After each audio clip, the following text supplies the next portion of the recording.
Good morning students. आज हम लोग टॉपिक करेंगे like we are doing motivation, ठीक है, in the directing chapter and further now we are doing today that is incentives to motivate the persons, because obviously motivation is the process in which we motivate the persons so that they can contribute with their 100% and with their best efforts in the organization, right? But if there are some needs of the individuals, and definitely there are some means to satisfy that need of the individuals, and the means are financial and non-financial incentives, and the more powerful for lower level employees, right? Firstly there is a monetary that is financial incentives, मतलब जो पैसों से related incentives होते हैं जिनसे हम उनको motivate कर सकते हैं. फर्स्ट इज़ दैट इज़ पे and allowances like there regular income, regular salary, regular wages, ठीक है ना. सो उनसे ऑब्वियसली बात है, जब वो अच्छा करते हैं, जैसे अगर हम उनमें नॉर्मल उनको हाइक दे दें उनकी पे में, अलाउंसेस में, है ना, तो वो उनकी परफॉर्मेंस को इम्प्रूव करती है. जैसे तभी तो हर साल क्या लगते हैं, increment. So salary is one of the way to motivate the employees. तो उनके एफर्ट्स के अकॉर्डिंगली अगर हम उनके टाइम टू टाइम उनकी सैलरी में अगर हम इंक्रीमेंट लगाएंगे तो डेफिनेटली वो चीज़ें उनको मोटिवेट करती हैं. Second is profit sharing. अब कुछ ऑर्गेनाइजेशन में वो लोग ये सोचते हैं कि हमारे एम्प्लॉयज़ बहुत अच्छे से कंट्रीब्यूट करेंगे, अगर उनको प्रॉफिट में से शेयर दिया जाएगा तो उनकी जो ऑब्वियसली बात है वर्किंग है वो इम्प्रूव होगी. क्यों? क्योंकि उनको लगेगा कि ये ऑर्गेनाइजेशन सिर्फ मैनेजर्स की नहीं है, उनकी भी है. अगर प्रॉफिट इंक्रीज़ होंगे तो उनको भी उनका कुछ फ़ायदा आएगा, तो डेफिनेटली वो अपने 100% से काम करेंगे. Then co partnership and the stock option. In some organisation even they offer the stock to their employees. मतलब मुझे लेटेस्ट ही याद है, मैंने कोई मूवी देखी थी, उस मूवी में भी बेसिकली उन्होंने क्या किया था, जो मैनेजर था, मैनेजर ने अपने जो शेयर्स थे उनका पोर्शन कुछ वर्कर्स के नाम किया. दैट इज़ अल्टीमेटली क्यों? क्योंकि एक तो वर्कर्स को सेफ्टी रहे कि हम इस ऑर्गेनाइजेशन में सेफ़ है और ये ऑर्गेनाइजेशन हमारी है ना.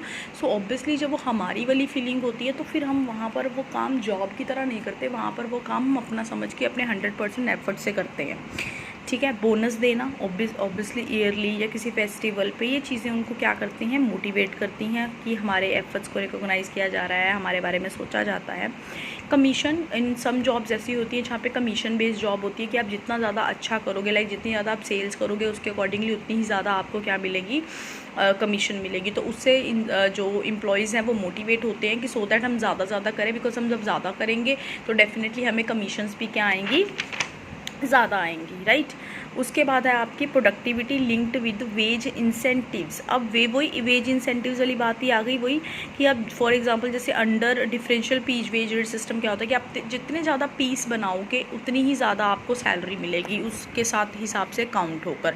तो जब ऐसे वाले सिस्टम होते हैं उसको बोलते हैं कि इससे प्रोडक्टिविटी इंप्रूव होगी, फिर वो ज़्यादा पीसेस बनाने के लिए कोशिश करेंगे सो दैट उन्हें ज़्यादा सैलरी मिले. रिटायरमेंट बेनिफिट्स की, जब आप रिटायर्ड होते हो, जैसे पीएफ फंड वगैरह कटता है, पेंशन्स होती हैं, उनको पता है कि आप फिर जॉब अच्छे से करते रहते हो कि हमारा यहाँ पे पीएफ कटेगा, जब हम रिटायर होंगे हमें अच्छे अमाउंट में हमारे को सिक्योरिटी मिलेगी. सो वो चीज़ें भी मोटिवेट करती हैं. Then there is a perk, ठीक है, फ्रिंग बेनिफिट्स. इसमें बेसिकली आपके होता है जैसे ना, इसमें आपको कैश में नहीं देते हैं वो, इसमें जैसे आपको मेडिकल फैसिलिटी प्रोवाइड कर दी, आपकी फ़ी कंसेशन कार्ड बना दिया आपके बच्चे के लिए, ठीक है, एजुकेशन के लिए, हाउसिंग फैसिलिटी. जैसे आपको पता होगा लेटेस्ट फगवाड़ा में भी अगर आप जॉब अगर कोई टीचर करता है तो उनके बच्चों की, एक बच्चे की एजुकेशन फ्री होती है. So these kind of facilities. अगर आप ऑर्गेनाइजेशन में जॉब करते हो आपको वो लैपटॉप देते हैं, आपको घर रहते थे अपार्टमेंट देते हैं रहने के लिए.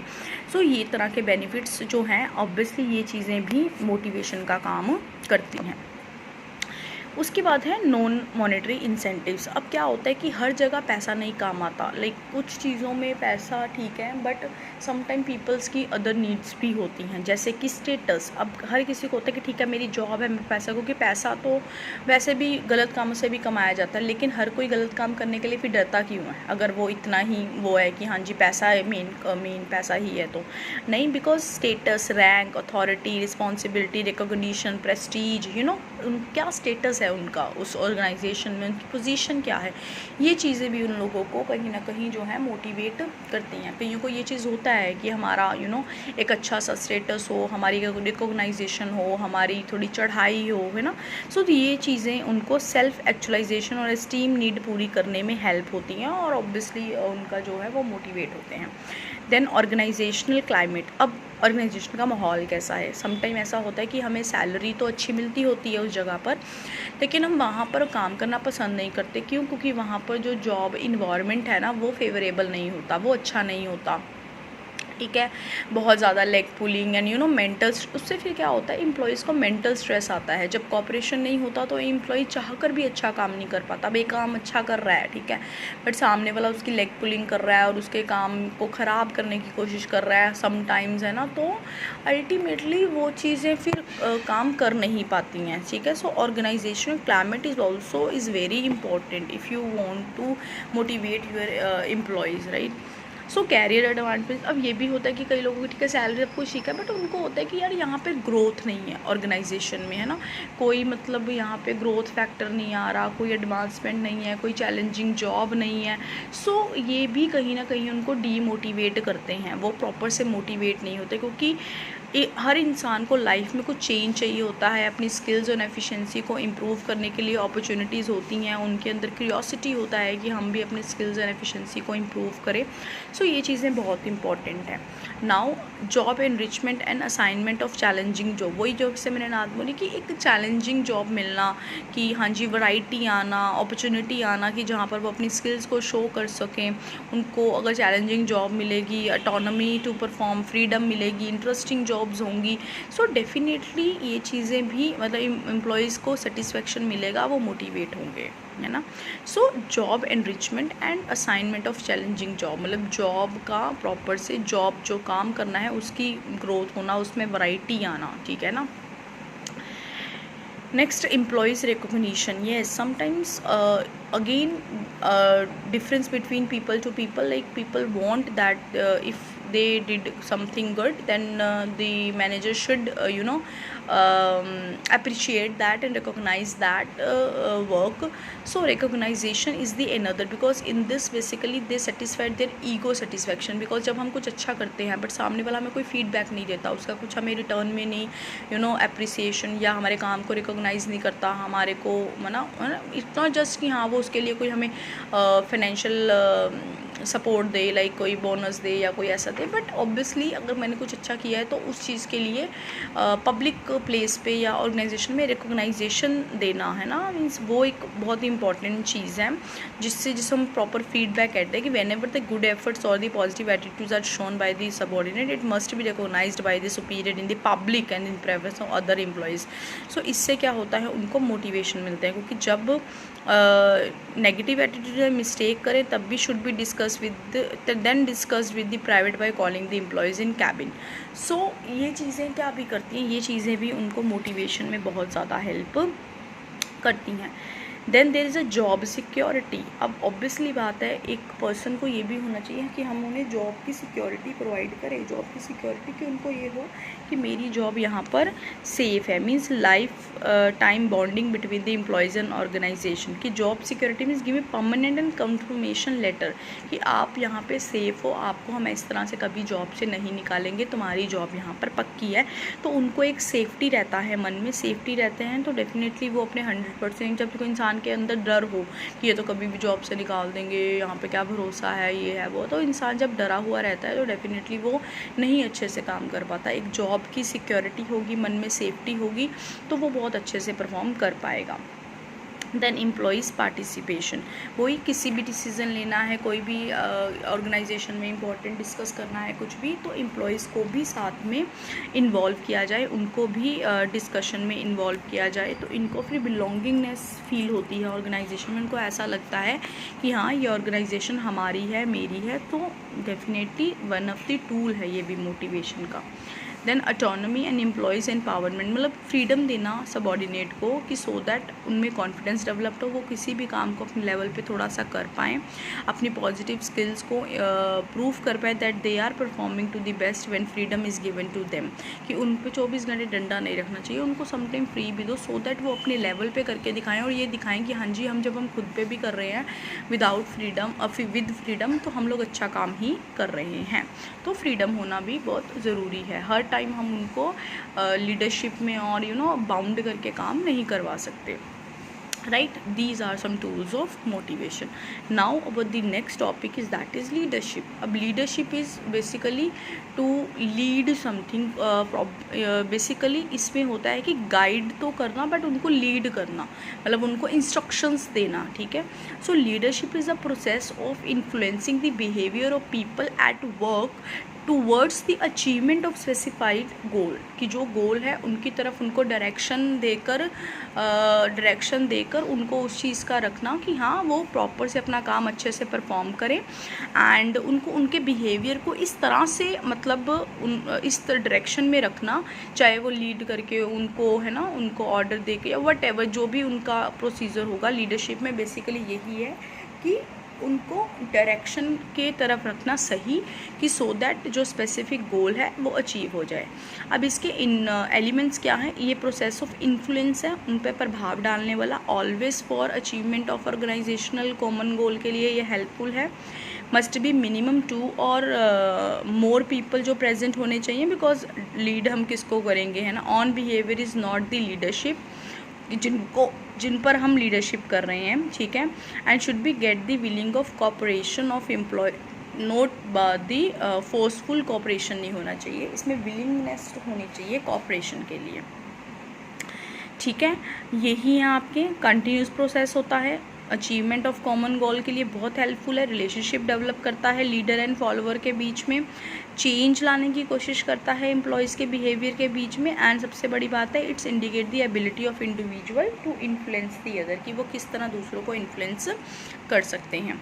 डिफरेंस बच्चे रीड कर लेना मैनेजर एंड लीडर के बीच में। उसके बाद बात आती है there are 4 style of leadership, that is important, 3 styles of leadership, that is autocratic, participative जिसको हम डेमोक्रेटिक बोलते हैं, एंड फ्रीलियन लीडरशिप जिसको हम लेशेज फ्रेजे, ठीक है, फ्रेज बोलते हैं। अब है ऑटोक्रेटिक एंड ऑथोरेटिक लीडरशिप। बच्चे इस वाली लीडरशिप में ये देखो आपको डायग्राम दिख रहा होगा कि एक ही लीडर है, the single leader is providing instruction and to every subordinate, like the power is in the hand of leader. An autocratic leader basically exercise the complete control over the all the subordinate, है ना, he has the central power, मतलब power is in the hand of one person, ठीक है, and अपने हाथ में power रखता है, और टेक डिसीजंस विदाउट कंसल्टिंग दी सबॉर्डिनेट से बिना बात किए ही डिसीजन ले लेता है, उनको सुना देता है, एंड कोई उनको काम ट्रांसफ़र नहीं करता, कोई डेलीगेशन नहीं करता। मीन सिंपल सी बात है, the power is in the hand of only the leader in the autocratic leadership, ठीक है। जो भी हैं एंड एक्सपेक्ट दी सबॉर्डिनेट उनको फॉलो करें, ठीक है, विदाउट एनी क्वेश्चनिंग। अब ये कहाँ इसके ऑब्वियसली ये तो हमने स्टाइल पढ़ लिया, अब इसके कुछ एडवांटेज है, कुछ एडवांटेज क्या है, ऑब्वियसली डिसीजन जल्दी लिया जाएगा, ठीक है। ये है strong motive certificate to the leader who dictate the term, उनके लिए ये मोटिवेशन है लीडर के लिए। लेट्स अगर जो वर्कर्स हैं वो इतने ज़्यादा कम्पिटेंट नहीं हैं, ठीक है, और उनको वो अपने लेवल पर कुछ भी नहीं कर सकते हो, तो यही मेथड सूटेबल है। पॉजिटिव रिजल्ट आता है when great speed is required, जब जहाँ पे स्पीड से काम करने की ज़रूरत है वहाँ पे ये बहुत हेल्पफुल है। फ्रस्ट्रेशन आ जाती है लोअर लेवल में, उनका मोराल डाउन हो जाता है, वो इनिशिएटिव्स खुद से नहीं लेते हैं फिर, ठीक है ना, उनकी क्रिएटिविटी भी फिर नहीं प्रॉपर से यूटिलाइज हो पाती है, और डेवलपमेंट नहीं होती एम्प्लॉयज़ की। सो बेसिकली ये कहाँ ज़्यादा सूटेबल है, ये वहाँ ज़्यादा सूटेबल है जहाँ पर एम्प्लॉयज़ जो हैं वो अनस्किल्ड हो, अनएजुकेटेड हो, उनके पास प्रॉपर नॉलेज ना हो, ठीक है, ये वहाँ के लिए ये ज़्यादा सूटेबल हैं, ठीक है। And company follow the fear and punishment disciplinary techniques, and now this style is less desirable, आजकल ये ज़्यादा यूज़ नहीं होता because employees are more educated and well organised. Now democratic and participative leadership, बच्चे इसमें ये ग्रुप सेंटर्ड है, सबसे डिस्कशन करके जो है लीडर डिसीजन लेता है, style leader take decisions but after consulting and participating the each employees, और उनको वो काम डेलीगेट भी करता है, डिसेंट्रलाइज्ड भी करता है अपनी अथॉरिटी को, तो उनकी म्यूचुअल अंडरस्टैंडिंग से डिसीजंस लिए जाते हैं, फ्रीडम ऑफ थिंकिंग मिलती है, एक्सप्रेशन मिलती है एम्प्लॉयज़ को, उनके सजेशंस को सुना भी जाता है, उनकी प्रॉब्लम्स को हैंडल किया जाता है, उनकी ओपिनियन पे ध्यान दिया जाता है। अब इसके एडवांटेज तो यही है, इससे फिर बिल्कुल मोराल डाउन अप होगा, सेटिस्फैक्शन मिलेगा, सबऑर्डिनेट इनिशिएटिव्स लेंगे, डिसीजन मेकिंग अच्छी होगी, ठीक है, उनका पॉजिटिव एटीट्यूड बिल्ड होगा वर्कर्स का, ठीक है, क्वालिटी ऑफ डिसीजन इंप्रूव होंगे, कोई ज़्यादा बंदों की ओपिनियन आएगी तो डेफिनेटली अच्छे लिए जाएंगे। देखो एक लीडर है, लीडर सुन भी रहा है, बता भी रहा है, सुन भी रहा है, बता भी रहा है, ठीक है, सबऑर्डिनेट से। टाइम कंज्यूमिंग तो है, डीमेरिट इसका बिल्कुल टाइम लगता है इसमें एज़ कम्पेयर टू ऑटोक्रेटिक में, ठीक है। May not yield positive result when subordinate prefer minimum interaction, जब वो इतने कैपेबल ही नहीं है कि अपने लीडर से इंटरेक्ट कर सके तो वहाँ पर ये यूज़लेस हो जाता है। इसमें वो काम को डेलीकेट कर देते हैं सबऑर्डिनेट के पर जो है काम को लीडर्स, तो ये भी सम टाइम अपनी रिस्पॉन्सिबिलिटी को भी झाड़ते हैं अपने ऊपर से। जब हम सबऑर्डिनेट का डिस्कस करते हैं तो sign of incompleteness of leader आती है कि हाँ ऐसा लगता है कि लीडर डिस्कस कर रहा है मतलब खुद क्या इतना कैपेबल नहीं है।